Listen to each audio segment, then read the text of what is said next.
En el vídeo de hoy nos introducimos de lleno en el trasfondo y para ello vamos a ver cómo se origina el universo de Warhammer. Vamos con ello.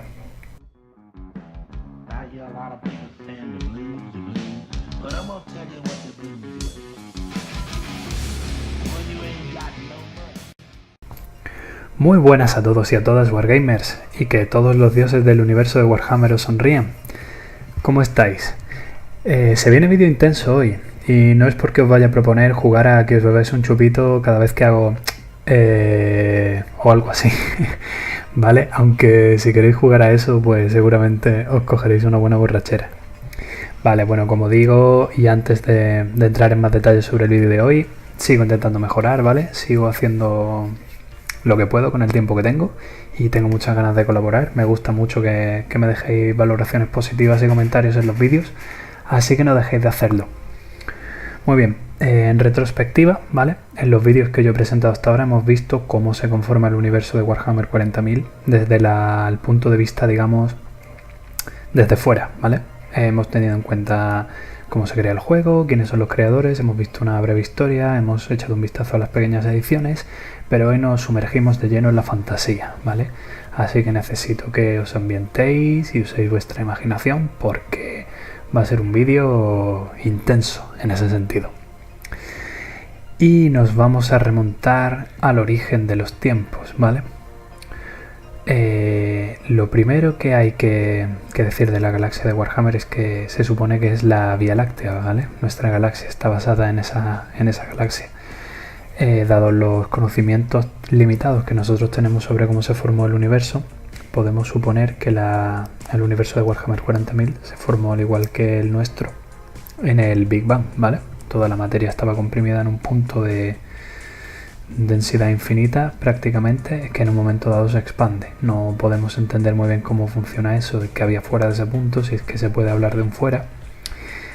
Pero la cuestión es que el universo surge, ¿vale? Dejando de lado un poco los temas metafísicos y de física cuántica y de la ciencia así más profunda. Pues tal y como surge el universo de Warhammer 40.000, ¿vale? Que yo quiero entender, y aquí ya empezamos a meternos de lleno en la fantasía y usar la imaginación, que se forma como el nuestro, junto con el universo se forma un reflejo del universo, que es la disformidad, ¿vale? La disformidad no es más que una especie de espejo en el que, digamos, todo lo consciente y lo energético del universo tiene un reflejo. Si el universo es el plano material, el Immaterium, ¿vale? Pues como su propio nombre indica, o la disformidad, es un plano más allá de lo material, que es más y a la vez menos que el plano material en sí. Un reflejo de la galaxia escondido en un plano más allá. Hay que tener en cuenta que Warhammer toma elementos de fantasía prestados de... En esto se parece mucho a Lovecraft, ¿vale? A tema de Cthulhu y tal, os sonará. Pero bueno, no quiero entrar mucho ahí, ¿vale? Vayamos de lleno con el trasfondo y la imaginación. La cuestión es que el universo aparece, ¿vale?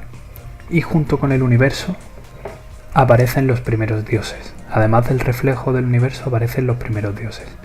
Y es que vamos a hablar de dioses en este vídeo de hoy, ¿vale? Porque si los dioses son los que dan origen a todas las razas del universo de Warhammer 40.000, no hay mejor principio que empezar a hablar de los dioses, ¿vale? Y de cómo surgen. Muy bien, pues tenemos entonces un universo que se ha formado y que es ahora mismo una nebulosa de energía, de soles naciendo y de gases y vientos solares, en fin, física pura, ¿no? Una energía tremenda, liberada y expandida a lo largo de todo el tejido de la realidad. Es de esta energía de la que surgen los dioses conocidos como Cetán, unos seres muy importantes, ¿vale? En los que nos vamos a fijar mucho en este vídeo. Sé que muchos lo asociáis al trasfondo de Necrones, pero aquí no vamos a hablar del trasfondo de necrones, sino de los Zetan. Mencionaremos solo necrones de pasada. Pues los Zetan son, si habéis leído algo de Marvel, ¿vale? Os podéis imaginar un poco a Galactus, perdón. Son como una especie de mezcla de conceptos entre Galactus y los dioses de Lovecraft, ¿vale? Son seres cuya esencia forma parte del propio tejido de la realidad, ¿vale? Estamos hablando de que son partes del universo tremendamente cargadas de energía que desarrollan una conciencia propia. Con el pasar de los milenios, ¿vale? Todo esto es, bueno, lo más antiguo, lo que surge desde el principio. Entonces los Zetan son, imaginaos eso, enormes nebulosas de energía que van consumiendo y van acrecentándose y van formando una especie de conciencia que se hace de algún modo malvada, codiciosa, ¿no? Podríamos decir, porque empiezan a parasitar y a vampirizar los soles y a querer toda la energía, consumir toda la energía vital del universo para ellas. Y entonces empiezan a competir entre sí. En el otro lado del tablero, ¿vale? De este tablero prehistórico que se forma en Warhammer, tenemos a los ancestrales, que son seres de los que nadie tiene muy clara su apariencia ni su origen. En principio, por la información que tenemos, podemos pensar que se parecen mucho a los Slann de los hombres lagarto, pero bueno, se los llega a describir como seres de sombra y luz, mortales, sin embargo, aunque muy longevos, como seres sujetos al tiempo, pero que tienen...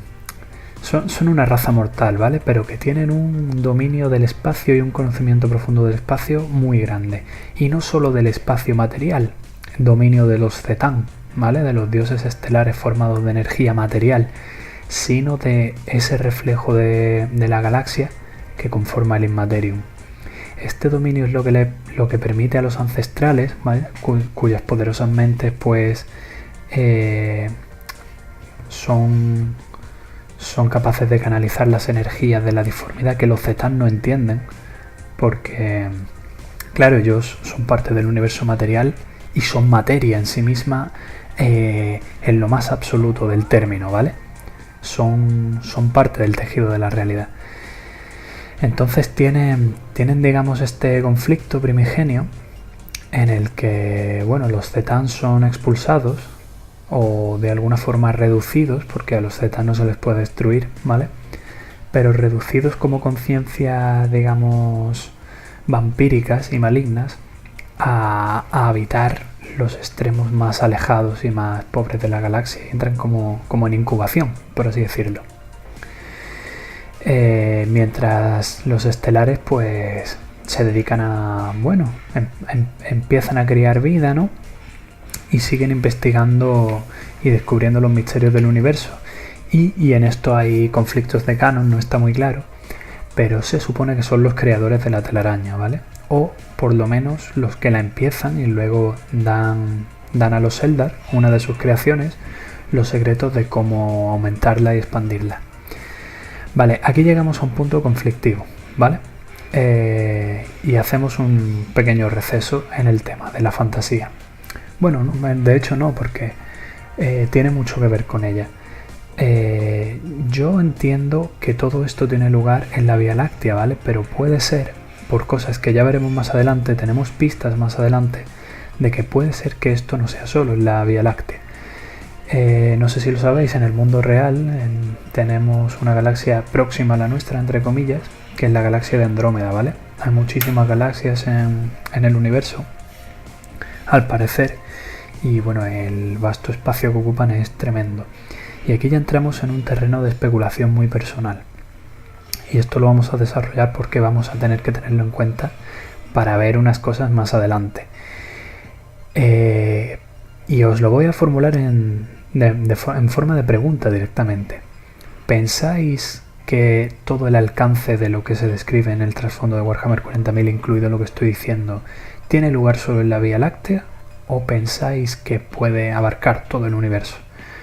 porque para mí los Zetán tienen que ser algo más grande que la Vía Láctea, ¿vale? Y de igual forma los ancestrales y su conciencia y su, digamos, todo su conocimiento tienen que poder abarcar algo más que solo la Vía Láctea, ¿no? En mi opinión. Y aquí cabe preguntarse también si la disformidad solo existe como reflejo de la Vía Láctea, ¿vale? Es decir, esto tiene poco sentido, es una paradoja, pero tiene el inmaterium, el espacio inmaterial, está contenida en un espacio, aunque no obedezca las leyes de la física, que está delimitado solo por la Vía Láctea, no existe en otras galaxias o no se puede acceder a él desde otras galaxias. Eso es un tema, ¿vale? Eso es un tema, bueno, curioso, que ahora os contaré cómo lo resuelvo yo. También hay que tener en cuenta, tenemos a los ancestrales por un lado, ¿vale? Y a los Zetán, o dioses estelares hechos de materia, ya expulsados además de digamos, el centro de la Vía Láctea. Y tenemos también a los Necrontyr, ¿vale? Los Necrontyr son, aparte de los ancestrales, la raza viva, inteligente y tecnológicamente avanzada más desarrollada más antigua de todo el trasfondo. Son una especie, o sea, una raza que nace, es un poco el curioso caso de Benjamin Button, ¿vale? Nacen viejos, nacen decadentes, nacen como una raza que tiene un esplendor tecnológico, una mente muy, muy prodigiosa, ¿no? Pero que está muy sometida a la mortalidad y al paso del tiempo, que se expande por el espacio de manera muy, bueno, pues muy prolija, ¿no? Muy libremente, sin oposición, porque no hay razas que puedan frenar su dominio y son las primeras, pero son, digamos, una raza con un ciclo vital muy corto y con ese halo trágico, ¿no? Los Necrontyr tienen la tecnología, tienen, digamos, la grandeza y tienen además la oportunidad, por ser la primera raza que aparece en la escena galáctica de estas características, de conquistar toda la galaxia, ¿vale? Pero imaginaos, tíos, pues totalmente sometidos por la enfermedad, ¿no? Por la enfermedad, por un ciclo de vida corto y por una debilidad que está intrínseca en su ser y de la que no se pueden librar. Los Necrontyr tienen un contacto un poco de igual a igual con los ancestrales, ¿vale? En la medida en la que no son una raza creada por los ancestrales como todas las demás, porque tal y como lo entiendo yo, todas las demás razas vivas que van surgiendo las crean los ancestrales, en el que ellos le piden a estos ancestrales el secreto de la inmortalidad. Los ancestrales no eran inmortales, ¿vale? Pero tenían unos ciclos de vida de milenios y conocían los secretos de la disformidad. Y no querían compartirlo con los Necrontyr, pues por lo que fuese, ¿vale? Porque seguramente no la consideraban sus iguales, ni una raza prometedora, ni un experimento que poder desarrollar, ya que los Necrontyr habían, bueno, surgido, ¿no? Simplemente, como surge la vida. Pero sin un, digamos, desarrollo por parte de nadie. No tenían un creador, por así decirlo, ¿vale? Y eso es interesante porque lo hacen ser la raza más antigua y la única que no tiene creadores. Todas las demás están creadas por los ancestrales, con la, bueno, duda razonable de los tiránidos, que ahora iremos sobre ello. Muy bien, pues digamos las bases están sentadas, ¿vale? Y a partir de ahí va a ocurrir lo que muchos ya conocéis, que es el trasfondo pues más actualizado. Bueno, es el clásico, pero el actualizado en la medida en la que algunas cosas cambian. Entonces los Necrontyr, ¿vale? Con su imperio esparcido por las estrellas, se sumergen en una guerra civil de proporciones catastróficas, ¿vale? Lo que, unido a su corto ciclo vital, pues lleva a su raza aún más a la decadencia y a la casi extinción.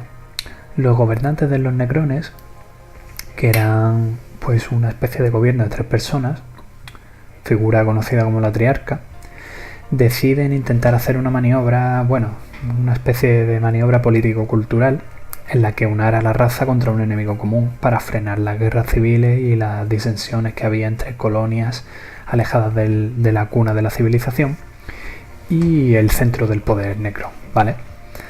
Entonces este enemigo común que ellos encuentran son los propios ancestrales, por supuesto, porque no han querido compartir con ellos el secreto de la longevidad, ni el del viaje por la disformidad, ni nada parecido, ¿no?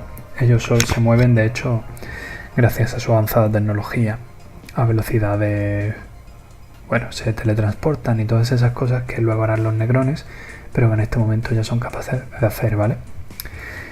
Entonces comienzan una guerra que no pueden ganar y en la que sufren tremendas pérdidas porque los ancestrales, que hay, pequeño inciso, veo yo muy interesante imaginar cómo luchaban los ancestrales y con qué herramientas, porque personalmente me los imagino como seres poco dados a luchar directamente y más a hacer un poco lo que hacen los Eldar de manipular los acontecimientos para evitar ellos entrar en conflicto y perder vidas, ¿no? Aunque bueno, los Eldar luchan cuando deben, pero los ancestrales yo me los imagino un paso más allá.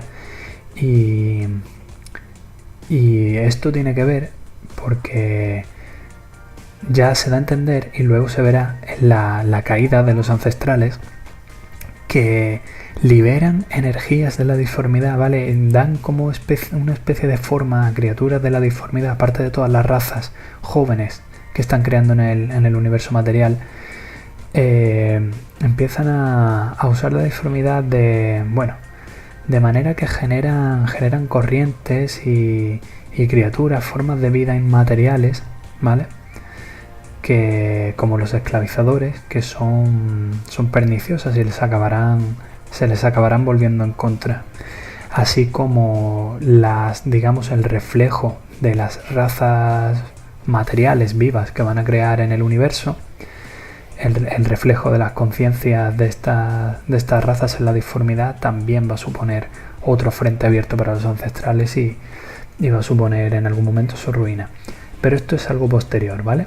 La cuestión y lo que nos cuentan es que los ancestrales vencen sin esfuerzo alguno a los Negrotyr, los repliegan a su mundo de origen y los Negrotyr, pues están son un pequeño reducto desesperado y consumido por el rencor y por nuevas amenazas de guerra civil y autoextinción y autoexterminio, porque la triarca ya no puede sostener el argumento del enemigo común con los ancestrales.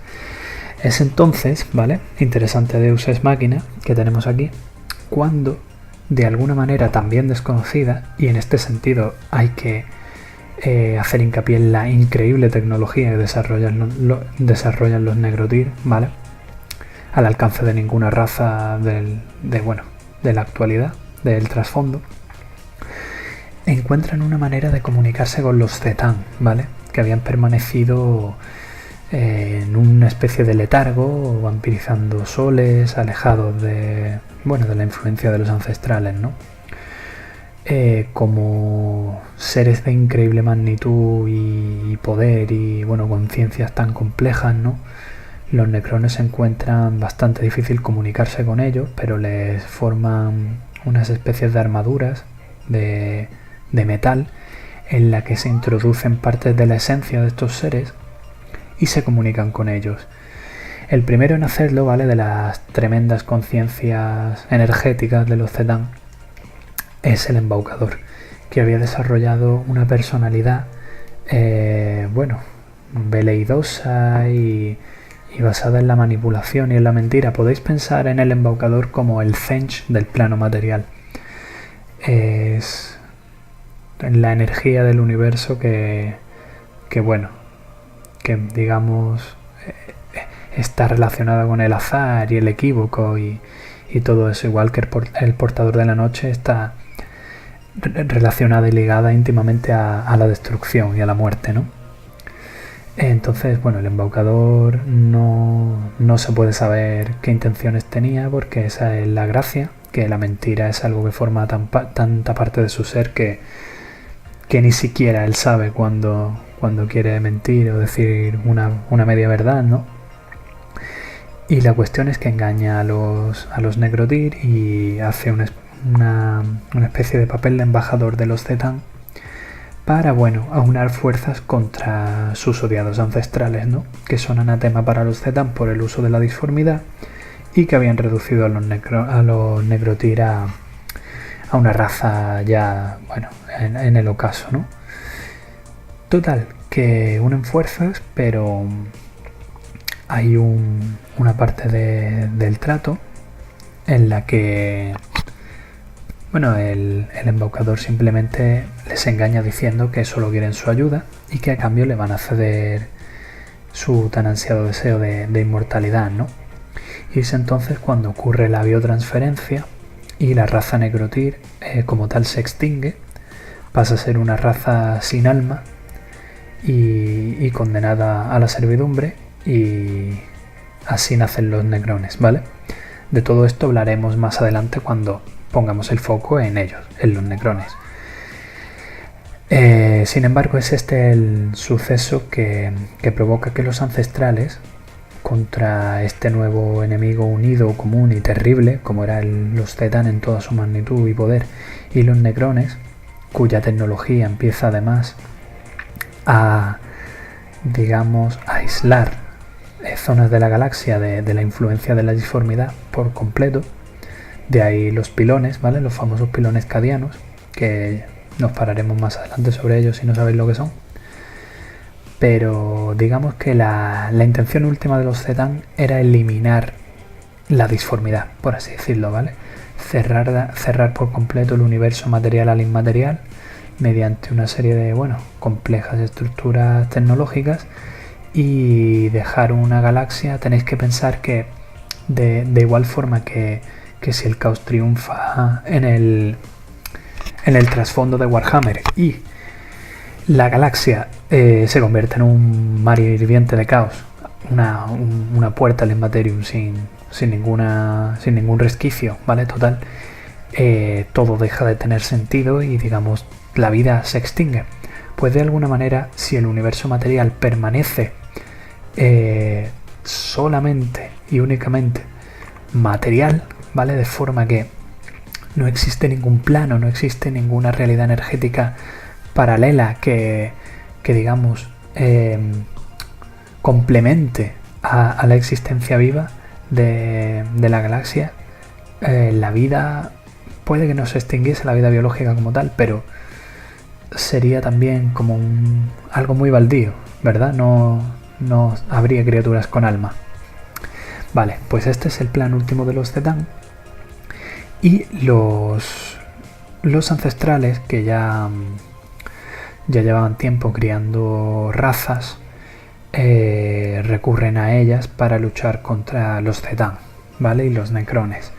En estas razas vamos a destacar a los Eldar, a los que los ancestrales ya habían creado hacía bastante tiempo. Dentro de la mitología Eldar, de hecho, se habla de los Ingir, de los Zetan como los Ingir, los vampiros estelares. Y bueno, pues son la raza más avanzada, más similar a ellos, que tiene, digamos, heredado su potencial psíquico, ¿vale? Y que van a ser los principales valedores de los ancestrales y los que van a terminar desterrando, entre comillas, muy entre comillas, a los Necrones. También hay que destacar a los orcos, ¿vale? Que según ciertas fuentes del trasfondo, a mí me parece una explicación bastante divertida, no llegan a conocer jamás el miedo, porque digamos, el Zetan, el portador de la noche, que es, digamos, la esencia de la muerte, ¿no?, en el universo material, no llega nunca a matar a ningún orco o a tocar a esa raza con su guadaña, ¿no? En el sentido tanto literal como, bueno, más trascendente. Pues por esto los orcos no temen a la muerte, ¿vale? No son la única raza que genuinamente no teme morir y tiene esa vitalidad tan libre de preocupaciones, ¿no? Y bueno, a los humanos, ¿vale? Que son, bueno, por entonces monos, que solo viven en Terra, que para los ancestrales pues son una mota de polvo que tienen criando en casa, por si tal, pero una de muchísimas. Y bueno, otras muchas razas más secundarias que hemos mencionado en otros vídeos, como pueden ser los jocaeros, etc. Lo interesante es, y aquí voy yo a lo de las galaxias y tal que comentaba, es hacerse una idea de si fueron los ancestrales quienes crearon a los tiránidos o no. Y hay indicios de que puede ser así, ¿vale? Tened en cuenta que gran parte de los planes de los ancestrales se truncaron a posteriori y no les salieron bien. Ellos no contaban, por ejemplo, con que las razas conscientes que habían creado en el universo material desembocasen un reflejo en la disformidad que crease a criaturas que amenazase su reinado y que amenazase su supremacía en ese plano. Tanto es así que, bueno, entre los Zetán, los necrones, y en lo que se está convirtiendo la disformidad, por culpa de su uso excesivo, por así decirlo, en la guerra, y las fuerzas que han desencadenado creando razas cuyo reflejo psíquico es muy potente, pues los ancestrales se van a dispersar y van a ser totalmente destruidos, ¿vale? Salvo, bueno, y ahí es donde queda el espacio para el misterio, un par. Quiero decir, suponiendo que los ancestrales, bueno, sean criaturas benignas, porque más o menos lo podemos entender así por el trasfondo, ¿vale? Podría ser que tal vez en un ultimátum y en otros frentes del universo, ni siquiera de la galaxia, sino del universo, en el que pueda haber más necrones, ¿verdad? Porque los necrotir, pues como sabemos, eran una raza que había establecido un dominio completo y sin rival. Y los Zetán, pues son, bueno, eso, el puro tejido del universo hecho energía consciente, ¿no? Hubiesen creado a una raza en ese frente, un poco en plan ultimátum, ¿vale?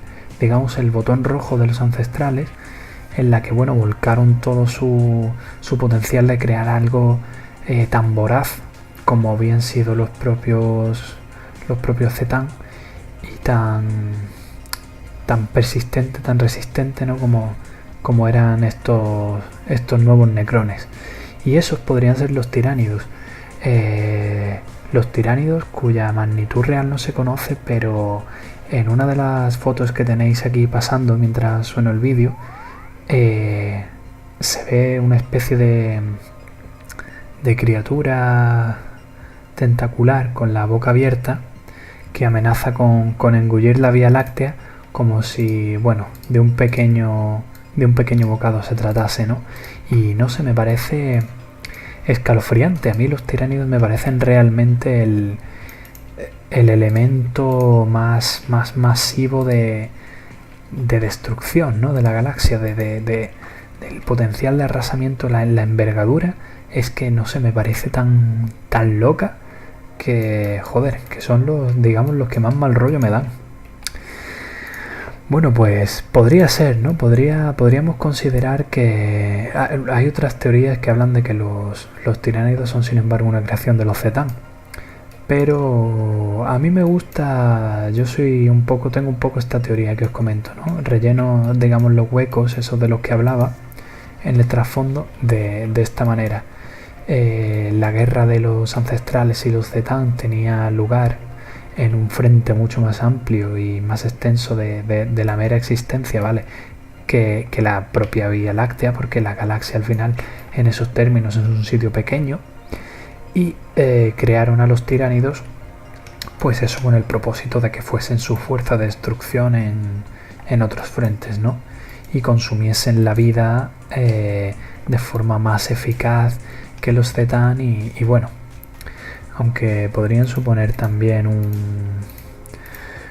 ¿cómo decirlo? Una fuente eterna de energía para los Zetán, ¿no? Porque los Zetán al fin y al cabo se alimentan de seres vivos y de su energía.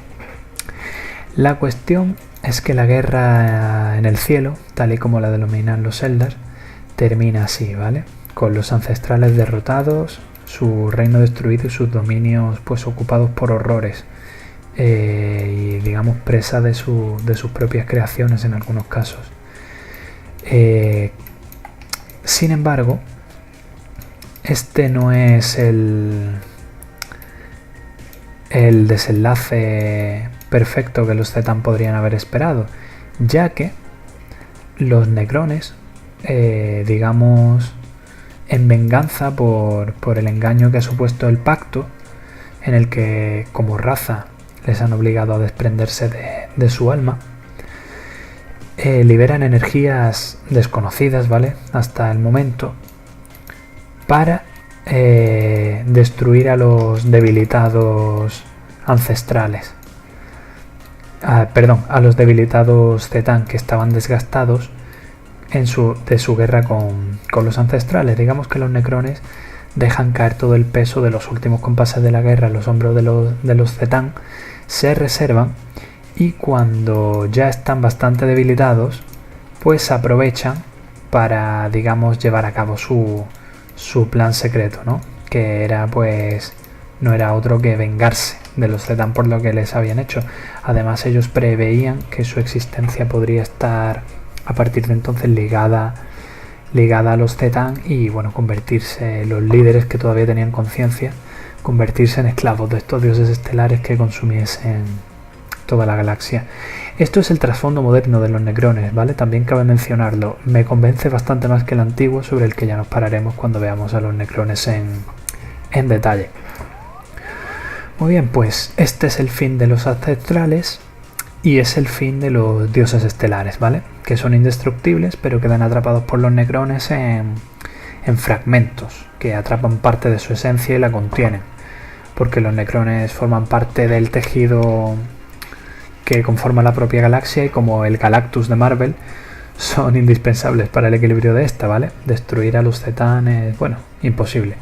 Aunque sí que se dice en el trasfondo que el portador de la noche mata y consume la mayoría de las esencias de sus hermanos. No se menciona nunca qué número exacto de Zetans, entendidos como conciencias separadas, había, pero por lo visto el portador de la noche, engañado por el embaucador, se encarga de matar a muchas de ellas. A mí me gusta imaginar que, bueno, al ser esencia de pura energía del universo, son capaces de absorberse en un momento dado entre sí y que cuanto menos quedan, en menos conciencias están fragmentadas esas energías, más poderosas son esas conciencias, ¿no?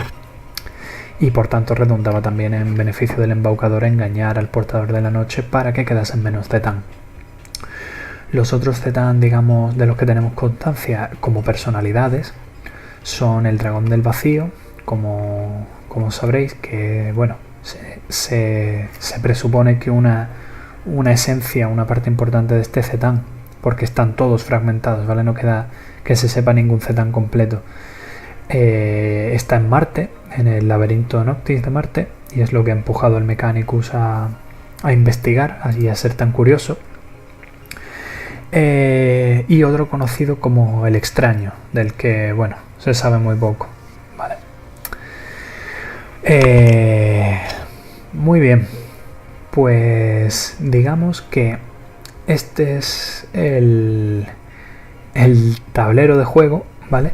Que nos han dejado tanto los ancestrales como los Zetan, que son los primeros dioses, tal y como yo entiendo el universo de Warhammer 40.000. Unos dioses, digamos, buenos, otros malos, que se enfrentan en un conflicto en el que dan vida a razas, ¿vale? Con los Necrones, Necrotyr, posteriormente Necrones, como un poco un comodín en toda esta movida, ¿no? Los primeros hombres, por así decirlo. Y bueno, pues tanto unos como otros son traicionados por sus creaciones, involuntaria o voluntariamente, y reducidos, ¿no? En su poder de alguna manera casi total, en lo efectivo casi completamente total. Y esto da pie pues al desarrollo de estas razas nuevas, ¿no? Que han creado los ancestrales, porque los Necrones, digamos que al tener el don de la inmortalidad, deciden, bueno, echarse a un lado, no seguir desgastándose en la guerra contra los Eldar y el resto de creaciones de los ancestrales, porque además han sufrido mucho reduciendo a los Zetan, también hay que decir eso, ¿vale? Y bueno, así es como los Eldar pasan a dominar la galaxia, ¿vale? Todo eso lo veremos también en el trasfondo de los Eldar de forma detallada, pero a mí lo que me interesa en este sentido es ver en qué se queda el plano galáctico en cuanto a la esencia de la que hablábamos, ¿no? El plano material y el plano inmaterial. En el plano inmaterial ya lo hemos hablado, pero ¿qué pasa con el plano inmaterial? La disformidad cambia, ¿vale? Pasa de ser un mero reflejo de la realidad, del tejido de la realidad, una especie de epidermis, a ser una cosa completamente distinta, cada vez más oscura y más salvaje y con una conciencia propia. Hay que entender una cosa de la disformidad, ¿vale? Normalmente la asociamos al caos, y sin embargo la disformidad es más que el reino del caos y no pertenece exclusivamente a los dioses del caos y a los demonios. La disformidad por esencia no es ni buena ni mala. Es, como digo, el espejo del universo material en el que todo lo que sucede en él toma una especie de forma, una forma simbólica relacionada con el alma y basada en lo que, digamos, la esencia de las criaturas que habitan el plano material desarrolla, ¿vale? De forma trascendente. Y en este sentido me parece interesante observar que algunos de los dioses que podemos ver en Warhammer 40.000, ¿vale? No son los del caos y sin embargo se entienden como ecos en la disformidad, ecos de las razas que los habitan. Entonces, en este sentido, aparte de los dioses del caos, que los conocemos de forma tradicional, yo quiero comentar a otros dioses, ¿vale? Tenemos a los Eldar como, digamos, la civilización más avanzada y heredera de esa guerra, ¿no? La que hereda la galaxia tras la guerra en el cielo, de forma inequívoca. Se enfrenta con los orcos, con los necrones, pero bueno, tienen un dominio completo y están en un florecimiento total. Muy bien. Uno de los dioses Eldar, como ya sabéis muchos, y si no lo sabéis lo veremos más adelante, del antiguo panteón Eldar, es Caela Mensa Cain, ¿vale? El dios del asesinato. Este es un dios, pues bueno, iracundo, marcial y entregado a la guerra y al conflicto, ¿vale?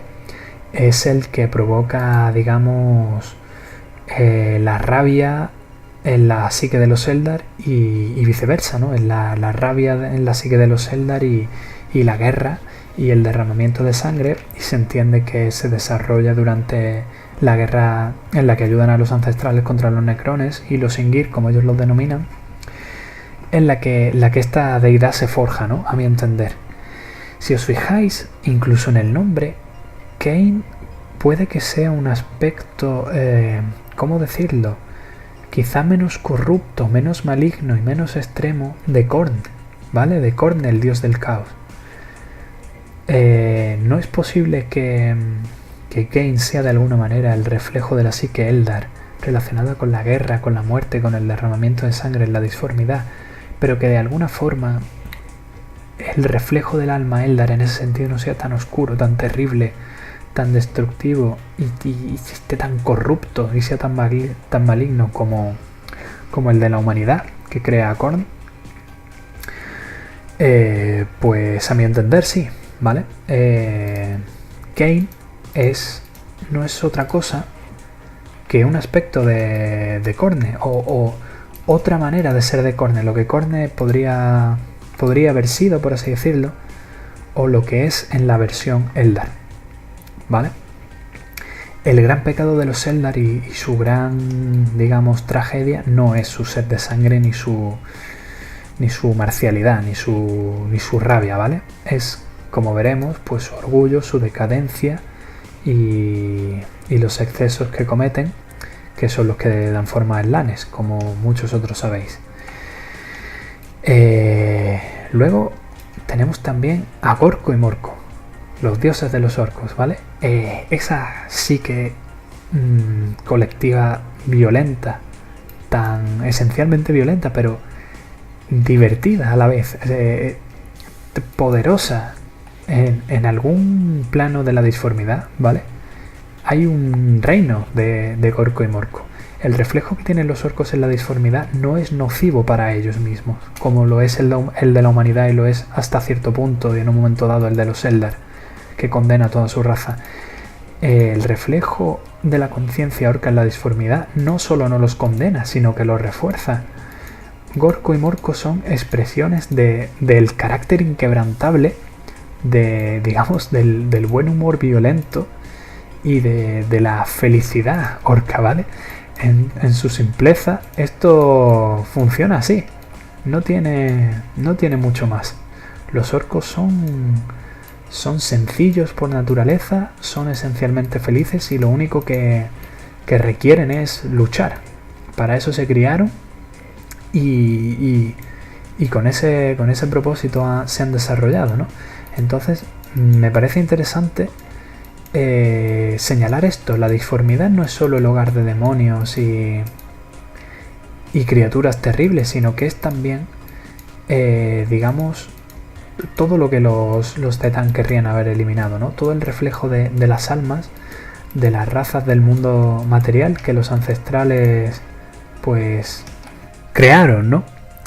Entonces, claro, la humanidad al final va a ser la creación que más rana le va a salir, en el sentido en el que le da forma a los dioses del caos, tal y como los conocemos, que tienen origen en el medievo y que, bueno, representan, pues, como ya hemos dicho, ya hemos hablado de Khorne o Khorne, el conflicto, la ira, la guerra, pero en la faceta humana, ¿vale? Que es, pues, obviamente más corrupta y más chunga que la de los Eldar en ese sentido. Nurgle o Nargel, que es la entropía, la enfermedad, y yo siempre lo he entendido como el deseo de sobrevivir y perdurar de todas las cosas mortales sometidas al tiempo y por tanto a esa decadencia, ¿no? A ese, bueno, perecer y pudrirse y deteriorarse. Y Tzeentch, que es, pues, la base de la sociedad, ¿no? En el sentido del poder, de la influencia, ¿cómo decirlo? Yo lo veo así, ¿no? Una manera de entender en el momento en el que existe el poder, existe una jerarquía, existe un rango, existe un deseo de prosperar, de cambiar, de evolucionar, y normalmente ese deseo, pues, se desarrolla quizá de forma menos primaria que los aspectos de Nurgle y Khorne, tal y como los entiendo yo, pero de forma intrínseca también al desarrollo, ¿no? Todo el tema de la ambición y la trama y bueno, Tzeentch al fin y al cabo representa el cambio y digamos la evolución de alguna manera intelectual, ¿no? Entonces es, pues bueno, son tres reflejos en la disformidad muy poderosos que abarcan muchas cosas y que la humanidad no es la única involucrada en su influencia y en su ámbito. Hay muchas razas alienígenas que, como veremos más adelante, adoran a uno de los 4 grandes dioses, ¿no? Slanesh también tiene influencia en la humanidad, pero como hemos dicho, lo crea los Eldar. Y sobre, bueno, los dioses del caos vamos a hablar más adelante en un vídeo posterior en el que nos vamos a centrar en el caos y en la caída de los Eldar, ¿vale? A destacar otro aspecto del caos, que es Malal, que también menciona, en plan, me pararé sobre él porque es un aspecto del caos que la gente no conoce mucho y que me parece uno de los más interesantes. Bueno, pues me está quedando el vídeo bastante largo. Creo que ya he resumido más o menos bien el tema de cómo surgen los dioses, ¿vale? Unos y otros, que la disformidad es también el hogar es el hogar de muchas deidades, en el sentido de que no solo es el reino del caos y refleja la psique de muchas más razas, ¿vale? A destacar también que el propio emperador es una presencia muy importante en la disformidad, ¿vale? Como hemos mencionado de pasada y como veremos en detalle más adelante. La gente cree en el emperador y le reza, y es una psique primero muy poderosa porque ya era prácticamente un dios cuando estaba vivo, y con su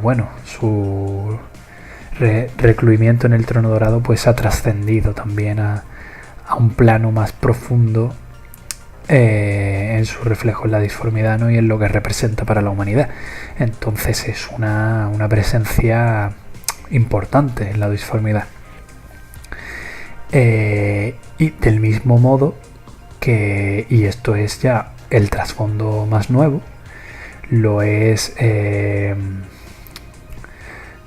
me sale Ibrain es la profeta, Inead, perdón, es Inead, ¿vale? Inead, el dios de los muertos de los Eldar, que ha ido tomando forma pues simplemente a base de que los Eldar vayan muriendo, pero no sean consumidos por Slanes, ¿vale?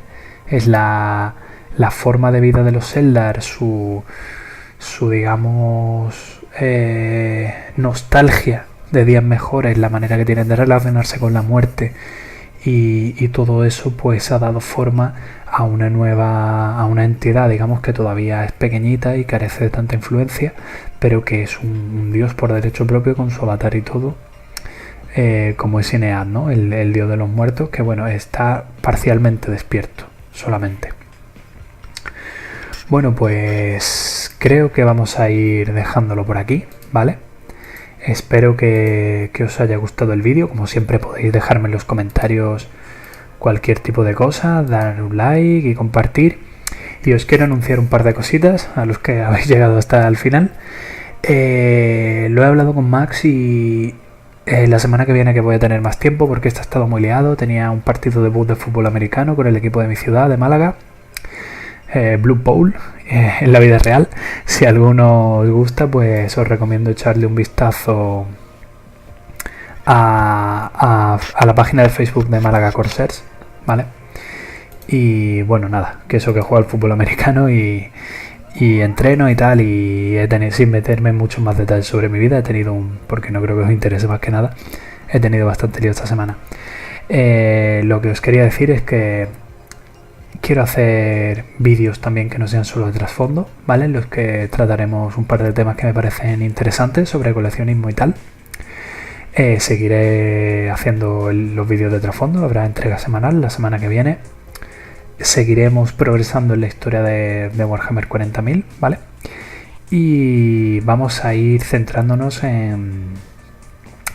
en facciones y en cosas más. Probablemente el siguiente vídeo hable también de un par de cosas así generales, porque hay mucho que abarcar. Como sabéis, el trasfondo es muy extenso, y como le voy dando interpretaciones personales y formas de concebirlo y tal, y ir rellenando los huecos, que de hecho en el siguiente espero hacerlo más en detalle, intentando resumir mejor.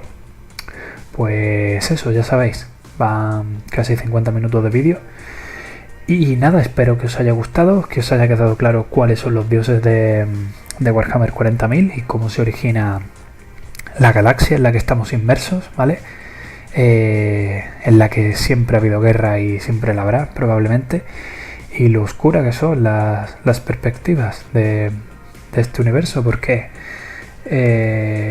somos, parte de un juego en el que, como veis, hay muchísimas facciones implicadas y poderes que están mucho más allá del alcance de la comprensión de cualquier mortal, ¿no? Muy bien, pues con todo esto deseo que tengáis un buen fin de semana, que disfrutéis mucho pintando miniaturas y cosechando victorias en los campos de batalla con vuestros ejércitos, y que honréis a vuestros dioses, sean los que sean, los del caos, el emperador o lo que sea, ¿vale? Un par de porrazos por Gorko y Morko también.